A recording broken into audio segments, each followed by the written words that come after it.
ఖజానాకు కన్నం reverse tendering రద్దుకు cabinet ఆమోదం.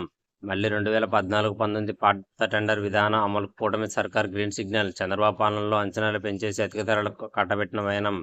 పట్టసీమ టెండర్లో 257 కోట్ల లూటీ. 2017-18లోనే కడిగేస్తూ కాగ్ నివేదిక. వైకుంఠ బ్యారేజ్ పనులు వ్యయాన్ని 400 కోట్లు పెంచేసి 13.19% అధిక ధరలకు నవయుగకు ధారాదత్తం.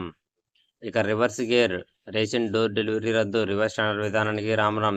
సెబ్ను కూడా రద్దు చేసి ఎక్సైజ్ శాఖ పునర్వ్యవస్థీకరణ. 2027 మార్చికి పోలవరం పూర్తి చేస్తా. ప్రాజెక్టుకు కేంద్రం నిధులు కేటాయించడం హర్షణీయం. ఏపీలో 2 గ్రీన్ఫీల్డ్ ఇండస్ట్రియల్ స్మార్ట్ సిటీలు. కేబినెట్ ఆమోదం. అటు కోట్ల మూటలు, ఇటు నీతి మాటలు. రాజకీయాల్లో విలువలు ఉండాలంటూ సీఎం చంద్రబాబు ప్రవచనాలు. వైఎస్ఆర్సీపీ రాజ్యసభ సభ్యులకు భారీగా ప్రలోభాలేరా. నీతి ఆయోగ్ ప్రశంసించిన రివర్స్ టెండరింగ్. టెండరింగ్ ప్రక్రియలో పూర్తి పారదర్శకత. కాంట్రాక్టులుగా రింగ్ ఏర్పడి అధిక మొత్తం కోట్ చేయకుండా. ఏపీకి పారిశ్రామిక మణిహారం. కొప్పర్తి ఉరుకలు పారిశ్రామిక నగరాలకు కేంద్రం ఓకే. 3 ఏళ్లలో శరవేగంగా పూర్తి. కొప్పర్తిలో 54,000, ఓర్వకలలో 45,000 మందికి ఉపాధి అవకాశాలు. పోలవరానికి కేంద్రం నిధులు. మోదీ సర్కార్ ఆమోద ముద్ర. టీడీపీ హయాంలో 74% ప్రాజెక్టుల పనులు పూర్తయ్యాయి. జగన్ పాలనలో పనులు పడక. కేంద్ర మంత్రి రామ్మోహన్ నాయుడు వెల్లడి.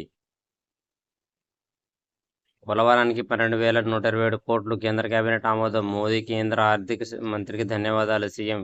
ఇక కొత్త డయాఫ్రమ్ వాల్ సహా 2027 మార్చిలోగా తొలిదశ పనులు పూర్తి. చిత్రహింసలు పెట్టారు. ముంబై నటి కాదంబరి, ఆమె తల్లి ఆశ ఆవేదన. కుటుంబ సభ్యులతో మాట్లాడిన ఏపీ అధికారులు. కన్నీటి పర్యంతమవుతూ వివరాలు వెల్లడి. 3 రోజులుగా పీటీఎస్ గెస్ట్ హౌస్లో నిర్బంధం. అత్యంత కర్కశంగా వ్యవహరించారు. జగన్కు బిగ్ షాక్. వైసీపీకి మోపిదేవి గుడ్ బై. ఎమ్మెల్సీ పోతుల సునీత కూడా రాజ్యసభ సభ్యత్వానికి మోపిదేవి వెంకటరమణ నేడు రాజీనామా. త్వరలో తెలుగుదేశం పార్టీలోకి. అదే దారిలో మరో ఎంపీ మస్తాన్ రావు. ఐపీఎస్లపై ఎఫ్ఐఆర్లు.